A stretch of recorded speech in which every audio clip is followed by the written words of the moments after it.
ഇവനെയൊക്കെ 10 മാസം ചുമന്നു പറ്റതൊക്കെ വെറുതെയാ. അമ്മച്ചി എപ്പോഴെപ്പോഴും ഇങ്ങനെ 10 മാസത്തിന് കണക്ക് പറയല്ലേ. അമ്മച്ചി ഒരു കാര്യം ചെയ്യ്, ഈ കൊട്ടലേക്ക് കയറിയിരിക്കെ. എന്നിട്ട് ഞാൻ എന്റെ അമ്മച്ചൻ ചുമന്നുകൊണ്ട് ഒരു 12 മാസം ഇങ്ങനെ നടക്കാം. എന്നിട്ട് ആ കണക്ക് അങ്ങോട്ട് വീട്ടാ പലിശ അടക്കാം. ഹലോ, ഏഷ്യാനെറ്റ് അല്ലേ? അതെ, പറഞ്ഞോളൂ. ഞാനും എന്റെ ചങ്കും പരീക്ഷയ്ക്ക് ജയിക്കുമോ? അത് ഞങ്ങൾക്ക് എങ്ങനെ അറിയാം?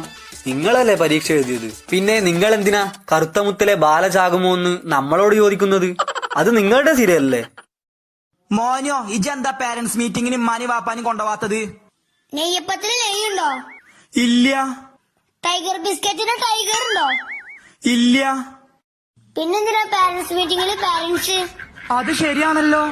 രാവിലെ എഴുന്നേറ്റുടനെ തന്നെ എനിക്ക് ചൂടുവെള്ളം കുടിക്കാൻ തോന്നി. ഞാൻ നേരെ അടുക്കളയിലേക്ക് ഓടി. ഗ്യാസ് തീർന്നിരിക്കുന്നു. ഞാൻ എന്ത് ചെയ്യും? ഞാൻ ആകെ അസ്വസ്ഥനായി. അപ്പോഴാണ് എന്റെ മനസ്സിൽ ആ ലഡു പൊട്ടിയത്. നിലവിൽ വീട്ടിലുള്ളതിൽ വെച്ച് ഏറ്റവും കൂടുതൽ ചൂട് തരുന്ന ഉപകരണം അത് റെഡ്മിയുടെ ഫോണാണ്. ഒന്നും നോക്കിയില്ല, ഞാൻ നേരെ ഉള്ളിലേക്ക് ഓടി. 10 മിനിറ്റ് പബ്ജി കളിച്ചു. 10 മിനിറ്റ് ഓവൻ പ്രീഹീറ്റ് ചെയ്യുന്നതിനേക്കാൾ എത്രയോ ഇരട്ടി ചൂടാണ് എനിക്കിപ്പോൾ ലഭിച്ചിരിക്കുന്നത്. ഒന്നും നോക്കിയില്ല, വെള്ളമെടുത്ത് റെഡ്മിയുടെ ഫോണിന്റെ മുകളിലേക്ക് വെച്ചു. ഏതാനും നിമിഷങ്ങൾക്കകം എന്റെ വെള്ളം നന്നായി ചൂടായിരിക്കുന്നു. വാവ്.